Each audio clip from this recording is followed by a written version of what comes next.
8:05 on this Friday night, and we thank you folks for joining us here for tonight's edition of Wave News Extra. Taking a look right now of, for all intents and purposes from this camera on our SkyTrack network, what is a normal view of a Friday night, clear skies.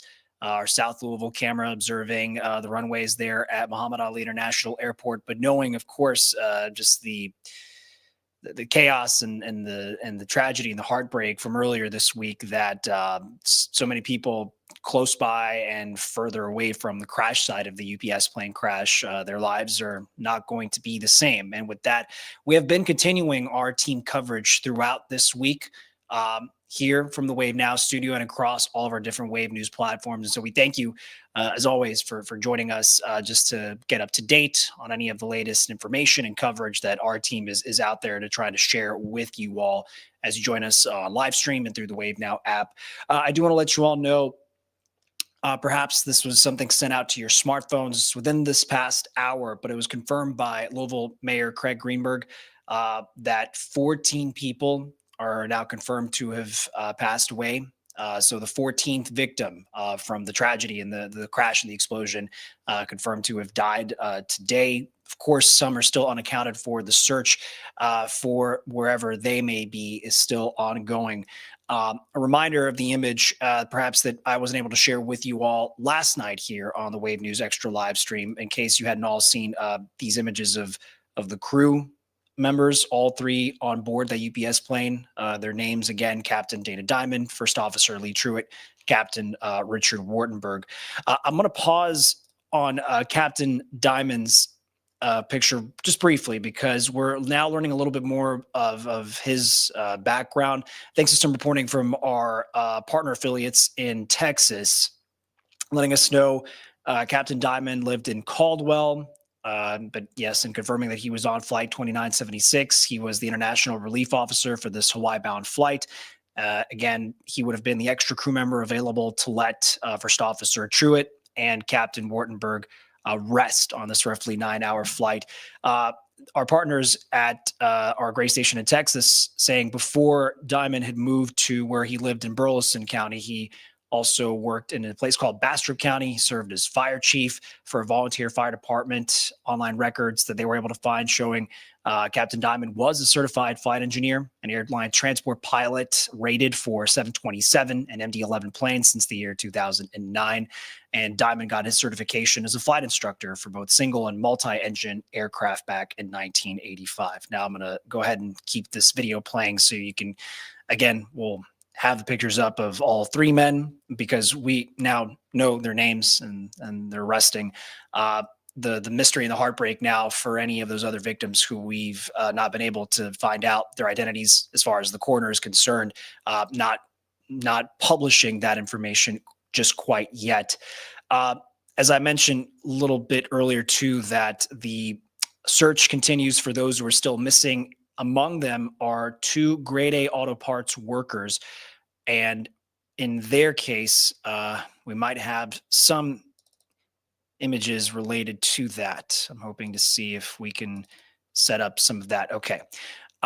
These are 2 folks who are still unaccounted for. We're learning today. 35-year-old Megan Washburn, a mom of 2, a scrap metal buyer, and a customer experience agent who was out working Tuesday when the crash happened. She hasn't been heard from since then. 52-year-old John Locks also missing. He's a heavy equipment operator at Grade A Auto Parts, which is in the path of where the plane barreled and careened into all those businesses. And Locks was out working Tuesday as well. Their families, their coworkers, still desperately searching for answers. This is part of our reporting that our Fernando Garcia Francischini worked on today, and the CEO of Grade A Auto Parts. Again, so the details are just so bone-chilling and disturbing. Some bodies found were so charred, it's making it hard for first responders to properly ID them. Many families are now having to provide DNA samples to help with that process. As far as the CEO of the company, that overall as a group, they're heartbroken, angry. They never expected something like this to happen. They say Sean Garber saying that the families want closure and answers. And here is a little bit of what he had to say. Nobody can comprehend an airplane crashing into your business, destroying it, taking fellow team members away from us where we don't know where they are, not having your job the next day. It's easy to hear me say it, and people are very passionate towards it. But once you put your feet in those shoes and you're really living it, it's a whole different experience. Garber says on top of just the human toll, at least for him, his business itself, just the reclamation process now, because he says it's absolutely destroyed. And when you see images just like this, you can understand just whatever was there is, disintegrated and turned to dust. But the priority, as he puts it, talking to Fernando this evening, was that they are focusing on helping the families who are most impacted, whatever that resolution could possibly look like. Garber says the family of actually some 3 workers who remain unaccounted for want answers. He wants that as well. And Garber going as far to tell us in our interview, he doesn't blame the pilots because he feels they did what they could to avoid any more collateral damage, but that ultimately someone could be held negligent and or irresponsible. But that is certainly months, if not years away from trying to get to any semblance of those answers. I'm going to bring you back here in studio. And that drone shot was provided by the NTSB, another just stark visual of the horror that, crossed all those meters and half a mile in just a matter of seconds, as it were. That was new drone footage NTSB investigators released, and you saw the path of the destruction through some pictures we've also shown from the MD-11 and its left engine falling off, crashing. Well, today we had an ability to talk to a former UPS pilot who was looking at some of the new video, his conclusions up to this point, and it's not necessarily the end all be all, but he concludes in his professional opinion that the crew had no options left as they were then taking off, leaving the ground, trying to get out of Louisville Muhammad Ali International Airport. He talked to Wave News reporter David Mattingly this evening, speculating something else may have happened to the aircraft as it took off. Again, pure speculation. He admits that, but it's coming from someone with extensive experience flying this particular type of aircraft, the MD-11, A, B, flying out of this airport, SDF, and C, being familiar with this route from Louisville to Hawaii. NTSB drone video reveals the scorched and scarred path as UPS Flight 2976 comes to a fiery end. Through the eyes of an experienced pilot, it reveals an impossible scenario. The aircraft turning to the left slightly. Yeah, and of course, once you hit something, all bets are off. You're not flying an airplane anymore, you're just in a missile. Neville Barrett is a former Air Force pilot who flew for UPS for 26 years, 15 of those years piloting the MD-11. He speculates that as the first engine fell off, the tail engine could have been compromised by debris. And he speculates it could have happened at a point on the runway when momentum demanded that the aircraft take off. These guys would have figured out within a nanosecond they had more than just your typical engine failure that we trained for. This appeared to be much more catastrophic and probably much more instantaneous. And too late to stop the flight of a crippled cargo jet loaded with a full tank of fuel. Barrett says he has taken off from the same runway bound for Honolulu many times. And after looking at the videos from the moment of the crash, he says the pilot was very likely attempting to control the aircraft until the very end. But I have to say that the crews are highly professional, highly trained, and from everything I can tell, they were doing exactly what they were supposed to do.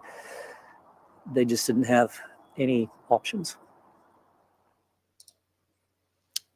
Perhaps you're seeing the emotion there for Captain Barrett, him talking to our David Mattingly, also describing in the times that he would fly, all those years he flew for UPS, saying that A, he had high confidence in the aircraft itself, but then also B, in UPS's own maintenance. Those are two things that are now going to be front and center when it comes to the NTSB's own investigation.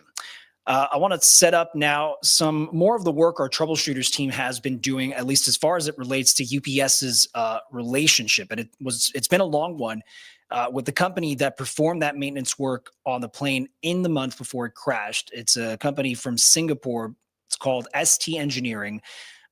It converted MD-11s from their old passenger service design use to freighters for UPS, and also to work on many other plane models that are part of UPS's fleet.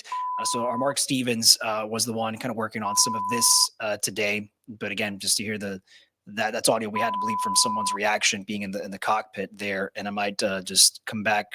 We'll loop around the video there for sure. But Boeing put out a press release back in the year 2001 saying ST Engineering delivered the first MD conversion to UPS. And ultimately, that was an agreement to deliver 35 total planes. UPS also helped launch a new ST Engineering facility down in Pensacola, Florida in 2018, where the company would work on the fleet of 757s. And so you're seeing some of what we've been able to just collect as far as published information. ST Engineering has its FAA certification, did the work identifying any corrosion and cracks we reported earlier this week. But the issues are common in heavy plane maintenance. Repair work is also the focus of a new lawsuit filed in federal court targeting UPS, Boeing, General Electric, the engine maker. The lawsuit cites several incidents and crashes where this type of engine fell off or had its fan disc fail, or excuse me, I'm just getting stuck here, or had its fan disc fail, shooting parts into fuel tanks and hydraulics. So essentially just creating those parts to then shoot into these components. The FAA reports of repairs are that they were made to both engine pylons between 2019 and 21. The left pylon, which will be an important point in some sound we're going to play for you from the NTSB lead agent, the lead board member on the ground here in Louisville. But the left pylon on the engine that fell off had a crack repaired in 2019. It was actually, NTSB board member Tom Inman confirming that pylon came off with the engine during the takeoff roll. The bulk of the left engine pylon was still attached to the left engine when the engine separated from the wing. So you see some reference models there. ST Engineering partnered with UPS in 2021 to help train more mechanics on this model. The company did not respond to our email today asking about the work it did do on the plane when it was in San Antonio. Just for reference, since we're learning this too from the NTSB's investigation in the ways they're set up, these sort of subgroups and committees, one's focusing on the maintenance, another's going to focus on the engine. It's going to issue any emergency recommendations if needed, but for now, that's going to take months before we all get final answers. In a new SEC filing, our troubleshooters also learned that UPS is going to retire a third MD-11 from its fleet before this year is over, so before 2025 is over, saying that it is constantly reviewing any further MD-11 requirements. All right, so again, you heard a snippet there from NTSB board member Todd Inman. And some more updates we were able to hear from their briefing, which apparently will be their last camera-facing briefing. The rest will be sort of in email correspondence and press releases. But Inman acknowledged the FAA's GPS altitude when they first talked about that was 475 feet at the last moment they could record it. But considering what that means relative to the ground and the MD-11's plane, the plane's size, Inman said, in fact, today, the last recorded altitude for flight 2976 was only 100 feet above the ground. Another tidbit that gives some more insight into the final moments for the crew, at least. Experts think they've isolated over 2 hours of what they call good quality audio. And within that segment, 37 seconds after the crew called for takeoff thrust, what Inman, two reporters, said there was a repeating bell that went off in the cockpit. It stayed on until the end of the recording, 25 seconds later. Inman was quick to say, though, the bell was not necessarily an alarm. There can be numerous different types of alarms and what they may mean. Obviously, we have a working theory right now, and we're trying to validate that against the FDR. That, with the corroborating evidence in regard to the video that we have, is obviously leading us to, we know that there was a fire occurring. But the call out and the alarm could also be a mixture of several different things. So I don't want to speculate too far. The FDR data and the examination by the groups on that will give us a lot more granularity and be able to help paint a better picture. Now, two more crucial updates. Again, as Mark's reporting talked about, the bulk of the left engine's pylon was still attached to the left engine when that's separated from the wing. But also an update from Inman confirming that they have requested that UPS offer them a comparison, quoted exemplary, but a comparison MD-11 aircraft for their own inspectors to look at piece by piece, component by component. And at the same time, the NTSB is going to have access to UPS's own MD-11 simulators built and ready to use here in Louisville from years ago. We have reported on some of that. We'll try to incorporate some of that archival footage to put you all back inside perhaps that the same tools that these NTSB subgroups are going to have to use to come to any semblance of a conclusion as to what, if anything, went wrong and how this can be prevented in the future. So much more to get to in I'm not going to say the days because it's going to be the weeks and the months and the years likely ahead. We're going to take a quick break for some more coverage of stories here on Wave News Extra after this commercial break. We will be right back.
Appreciate everyone staying with us on this live stream of Wave News Extra, and appreciate everyone leaving comments on the live stream for those connected right now, Facebook, YouTube, Twitch, and X. And also thank you to those tuning in through the Wave Now app on your smart TVs, where you do have those devices from our downloaded app. And so thank you all for tuning in with us. You can imagine the outpouring of grief, support, trying to comfort from, beyond just the center of Louisville Metro, extending to the Commonwealth and beyond. First responders, we know, trying to do their best to manage any spot fires. If it's still a threat to NTSB investigators, they're still having to work.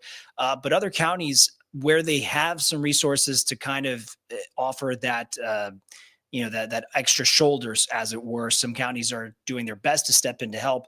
Some of that coming from places like Madison County in Kentucky. And reporter Maggie Rickerby has this update from the county's judge executive. For citizens in emergencies, it doesn't need to be where county lines start and stop. We're Kentuckians. When Kentucky Emergency Management needed extra resources after the plane crash, Madison County stepped up to help. Folks around the state know what others may have and may not have, and so it's a really good partnership to be there for another community in times of need. Judge Executive Reagan Taylor says because of the county's chemical stockpile emergency preparedness program, they had extra hazmat gear, including decontamination suits. On Thursday, firefighters and officials helped prepare and load that gear to transport to Louisville. Emergency Management Director Tim Gray was not available to speak with us today on camera, but he does say those first responders on the ground in Louisville do have to watch out for potential hazardous material. And he says it's better to be safe than sorry. Those decontamination suits are going to allow to protect those individuals that are having to go in to do soil tests or to go inside that hazardous area to make sure that it can get cleaned up properly. Gray says it's hard to know what was being transported on the plane. He says even if one material is harmless by itself, it could mix with other items. Efforts continue to aid fellow Kentuckians across county lines. In Madison County, Maggie Rickerby, WKYT. And so certainly as we do kind of hear a bit more of those stories of agencies from outside of, Jefferson County, extending, of course, from beyond in southern Indiana and elsewhere as they come in to try and assist, we'll let you know in what capacities they are trying to do their best to contribute to now the recovery and the bonding as communities are concerned. As part of our team coverage or discoveries of some updates today, unfortunately, with trying to unpack the tragedy of the crash, we have now learned of the first class action lawsuit being filed saying, as far as the plaintiffs, the statement they're making, quote, that the crash acted like a bomb igniting 220,000 pounds of jet fuel. Now, right now, this lawsuit names one individual person, two businesses as plaintiffs, alleging recklessness on behalf of not just UPS, but also Boeing and General Electric, who made the engine. So you can read this because they're publicly disclosed documents. The woman whose name as the individual is filed, Shakira Ware, claims the crash and explosion shook her home. She had to go to the emergency room because she inhaled smoke and soot. As for two businesses, Triple D Auto Repair Shop claims its business was destroyed, its building, vehicles, machinery because of the crash, and NC LLC claiming chemical contamination is going to diminish their rental values. What we also learned is that the suit was filed by Morgan & Morgan. UPS employees are not allowed to join because their employer is being sued, but this would apply to anyone who lives or works within 5 miles of Worldport and had injuries or damage. So one sort of domino now in motion, or something in motion there that we're going to have to follow along over the course of all the different perspectives and updates and stories we're going to have to cover as a result of the deadly crash itself. So we're going to do a slight pivot as far as to other big stories of the day. One among them being this sort of tension in court over the full funding of SNAP benefits from a federal government perspective. At some point earlier today, the Trump administration said it was going to comply with the federal judge's order to fully fund SNAP for this month. But I believe within the last hours or so, now trying to make the appeal to the Supreme Court that it should not have to do the full funding. But it comes as groups across the U.S. and here in Kentucky and Louisville and Jefferson County, they're trying to make sure everybody can put food on the table if they're in a pinch. The administration saying states had told states it was going to immediately begin funding SNAP while the appeal of the federal judge's order was still playing out. This morning, though, the administration asked for an emergency pause. Yesterday, you heard leaders like Governor Andy Beshear saying that Kentuckians should start getting some partial funding. And meanwhile, groups like the Bethel Baptist Church say they're going to feed families locally. The Blessing in the Bag program is their response to ongoing concerns. It's sort of been a lot of panic and things in people when you don't know, possibly where you're going to get your next meal. It's great that organizations like our church is stepping up to meet the needs of the people so that they can know where they can get a meal. Across the country, around 42 million people do rely on the SNAP benefits. Whatever is next as far as updates in this story, we'll make sure to let you all know through all of Wave News' platforms into the night and into the weekend. And with it being now the season to receive your property tax bills, folks, the Jefferson County Sheriff's Office wants to warn you about a text scam claiming that you would owe or that you are owing an outstanding property tax bill. So if this sounds familiar to you or to anyone you know, just understand that it is part of a greater sort of sophisticated scheme. Of course, from the get-go, never click a link that is leading you to supposedly ask to pay the tax. It's not going to do that. It's a scam. The sheriff's office says you would never send any personal or financial information over text message. They would never ask you that. They also remind, government leaders, no communication like this, even through social media, to request or collect payments of any kind.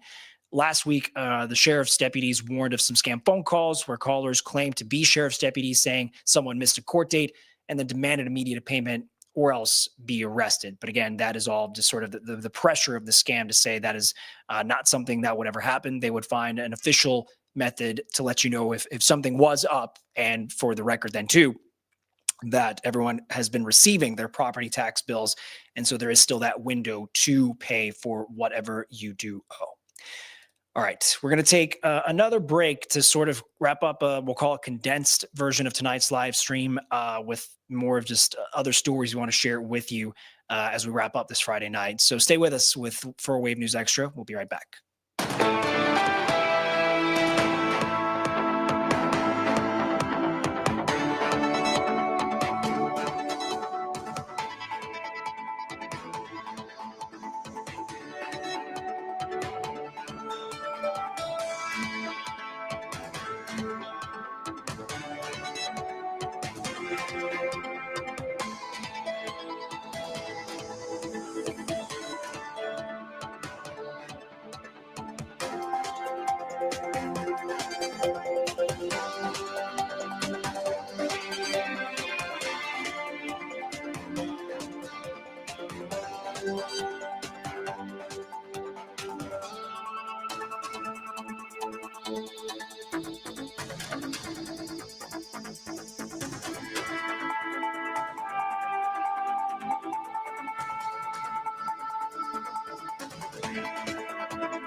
8:33 on this Friday night, and appreciate you folks sticking with us for tonight's live stream of Wave News Extra. Perhaps for those who are wanting to, join in, if they happen to already like to follow Dateline and all the work that they do with their in-depth criminal investigations, tonight's edition is very much one that hits close to home for Central Kentucky, in particular for folks in Bardstown, because Dateline is going to take a closer look at the Crystal Rogers case and the three men who became central characters eventually: Brooks Houck, Stephen Lawson, Joseph Lawson, all three of them in prison, convicted for their own related charges in connection to Rogers' 2015 disappearance. Dateline, coming up tonight, says it's going to take a deeper dive into her case and the death of Tommy Ballard. Ballard, you'll remember, was shot and killed during a hunting outing on family property in 2016. You're going to hear some exclusive interviews with Rogers' mom, and Tommy Ballard's wife, Sherry, of course, who have been characters who you've followed along with us in the course of the years of the investigation. And some of that, just a bit of a preview of what Dateline is going to get into tonight. They told me Tommy had been shot. I thought, over my dead body, are you going to tell me this is a hunting accident? You know it's not. And you, of course, hear the pain in Sherry's voice still there. Datelines, it's a 2-hour episode. The Trouble in Bardstown airing tonight at 9 here on Wave and all NBC platforms for anyone who, after we wrap up with the stream, to tune in to that tonight, Dateline at 9. And some other news, heading over to Washington, D.C., senators are staying in Washington, they say, over the weekend, hoping to find a compromise to reopen the federal government.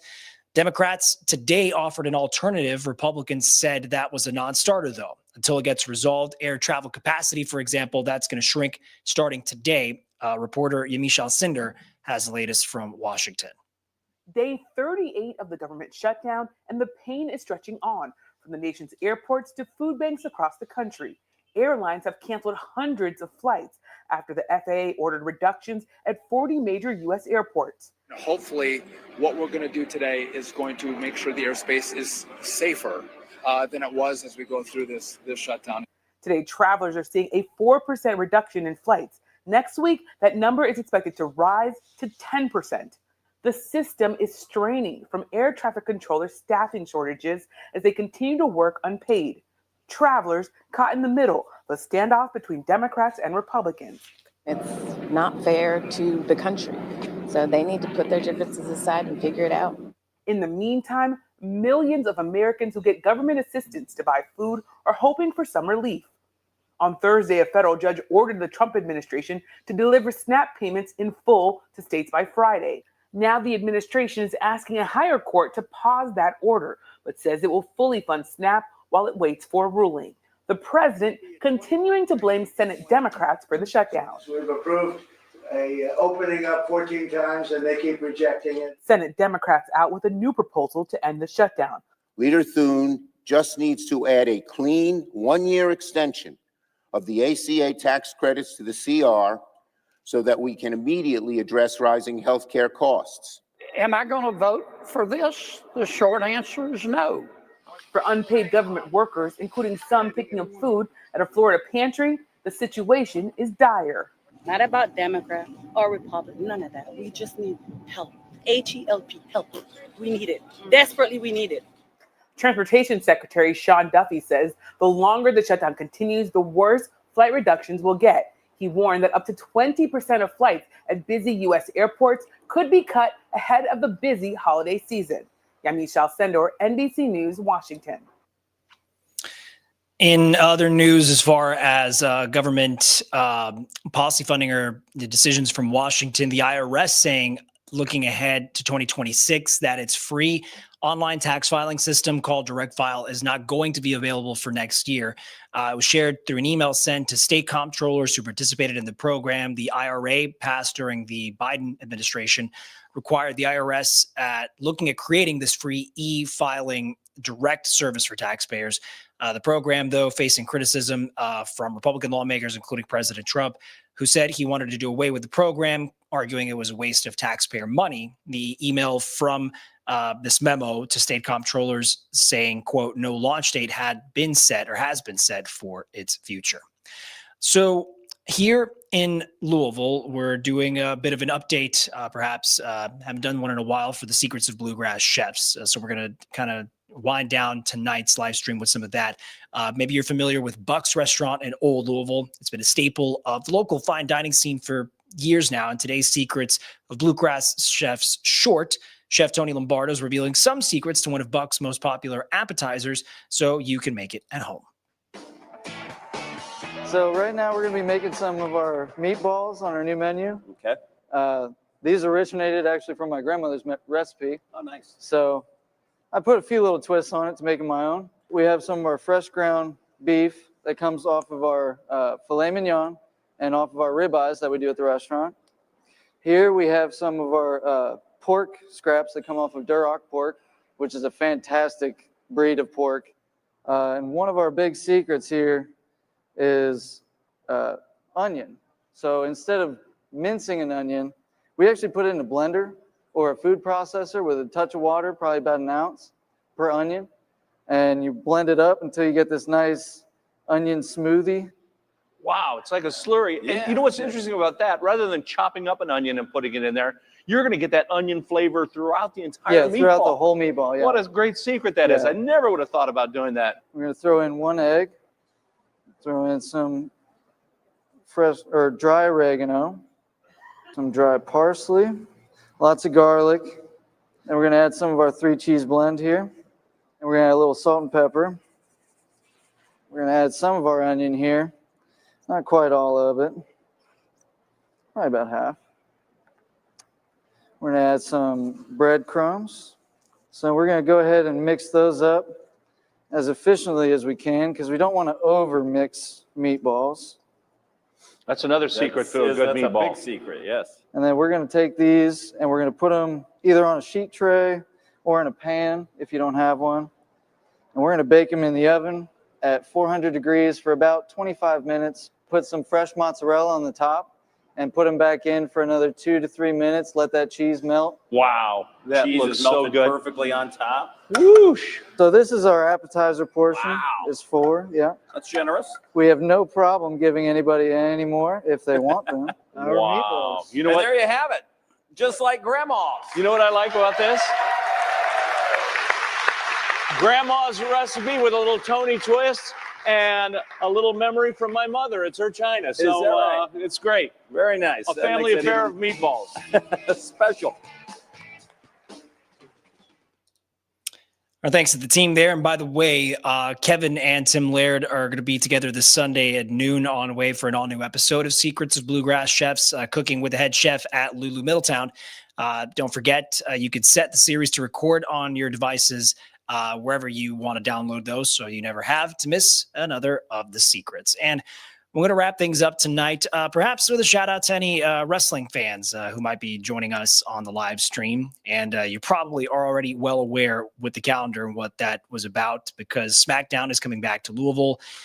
Fans can see some of their own favorite superstars come to the KFC Yum Center. It's next year, Friday, February 27th, part of WWE's Road to WrestleMania tour. The tickets for the big night are going to go on sale not tonight, but next Friday.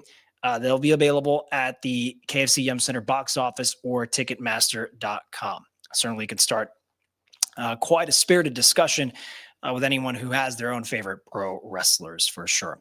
Reminder, folks, as we kind of wind things down tonight, any of our latest coverage, of course, about the community's grieving what happened just Tuesday afternoon, everything since the updates from the investigation, people's stories, commentary, perspectives, all that going to be uploaded right here on the wave3.com homepage. Things sent to you through our free apps to download on your smartphone, of course, excellent tools. And us working here in the Wave newsroom to get you the updates, including we're going to have our own reporting tonight from our two night reporters from Meredith Lee and Julie Richardson. Meteorologist Ryan Hoke and the storm tracking team are going to be talking the cold that is coming. It's not necessarily going to be the case for us heading into Saturday, but just understanding the timing, what all could be expected. So Ryan's going to walk us through all of that. We hope you join us a little later tonight, not just for that, for Wave News at 11, but also for checking in with the sports guys, with Kendrick and Dusty for a little high school football action and discussing the beginning of the college basketball season, something we'll look forward to hearing them break down for us. Appreciate your time as always, folks, at 8:43. Hope you all stay safe and warm out there as we look ahead to the next day and the next day after that together. I'm Jose Sosaya here in the Wave Now studio. We'll see you next week.